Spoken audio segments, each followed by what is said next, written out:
Todos os seres humanos passam por algum problema psicológico em algum momento da vida, seja profissional ou pessoal.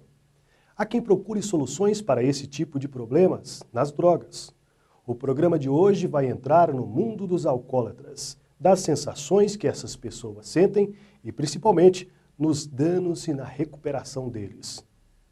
Se em mais um gole de qualquer bebida alcoólica estiver à sua vontade de continuar na Terra, então pense na sua existência e assista esse programa. Você ainda pode recomeçar. Eu sou Marcos Magrini, começa agora o Mundo Repórter.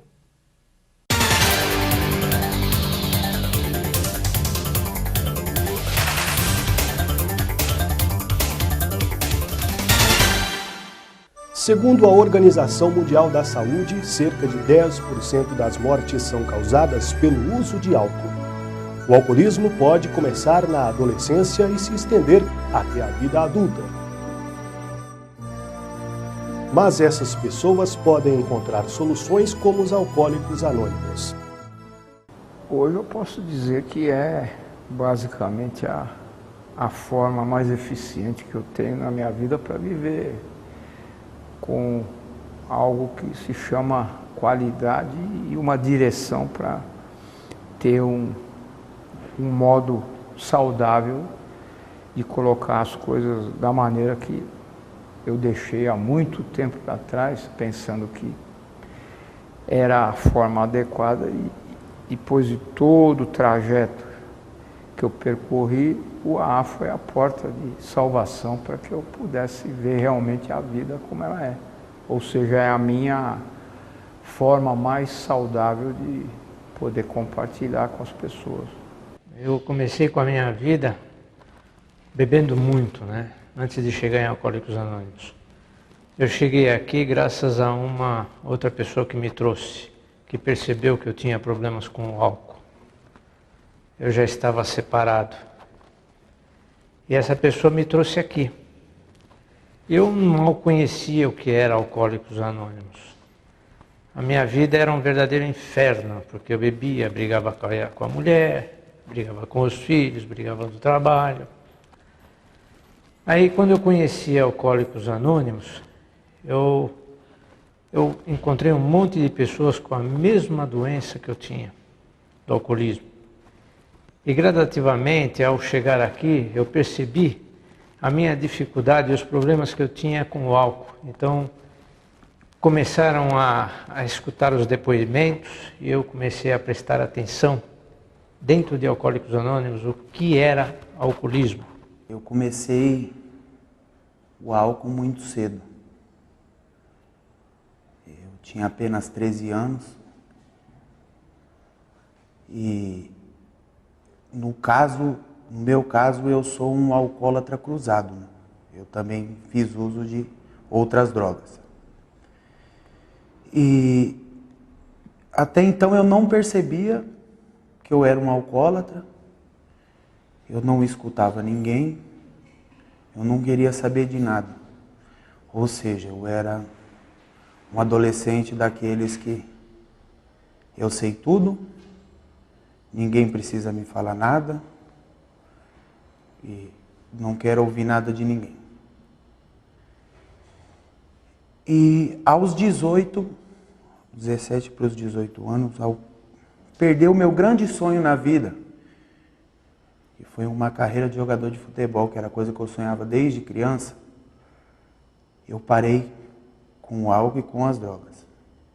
Mas com uma autoestima muito baixa, foi desenvolvendo. Na hora que eu cheguei na adolescência, com 8 anos, já tinha algumas frustrações internas e eu ingeri o primeiro gole, porque rolava álcool, Questão do álcool estar na sociedade, estar dentro da casa da gente, não é uma coisa anormal no Brasil, Tem algumas famílias religiosas, algumas famílias até mesmo que tem alguma ideologia que não tem, mas a grande maioria tem. Eu via meu pai e minha mãe beber, meus tios, e eu sabia que tinha uma garrafa de vinho ali embaixo.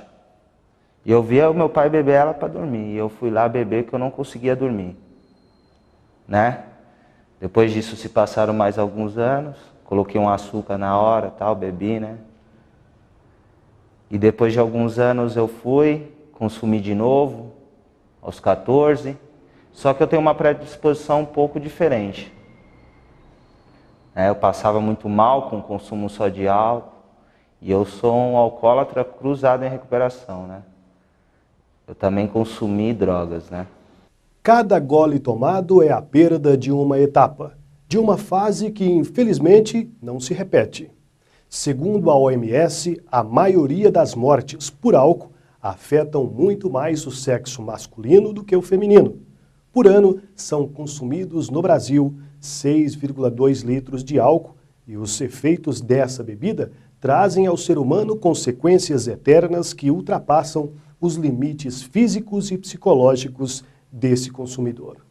Eu tive dificuldade de início em entender o que acontecia, porque a minha rotina não tinha mudado.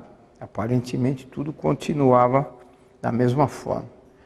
A única coisa que eu percebia que tinha com mais frequência era desentendimento, uma falta de diálogo, um ambiente hostil, porque eu chegava em casa num horário além do que normalmente eu tinha que chegar. Por que isso? Porque eu ficava batendo papo no bar com o pessoal, e aí é que me perguntaram o que era um bar, na minha opinião. Foi quando disseram que era um lugar cheio de homem vazio, e eu tinha um lugar onde poder ficar, que a família me esperava, e eu trocava a convivência com a família para ficar no bar. E isso foi criando um clima cada vez mais hostil, porque eu comecei a querer mostrar que aquilo não era verdade, que não faltava em casa nada, tinha tudo que era necessário. Aí a complementação disso, eu sou viúva de um marido vivo. E a coisa foi criando uma condição de competição.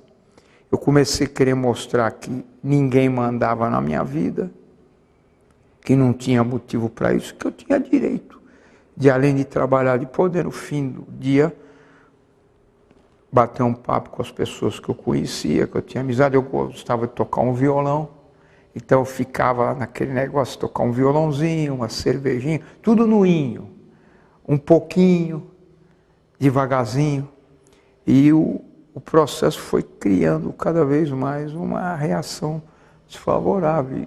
Aí desencadeou toda aquela série de consequências que hoje eu vejo que não tinha necessidade nenhuma. O Mundo Repórter volta em instantes.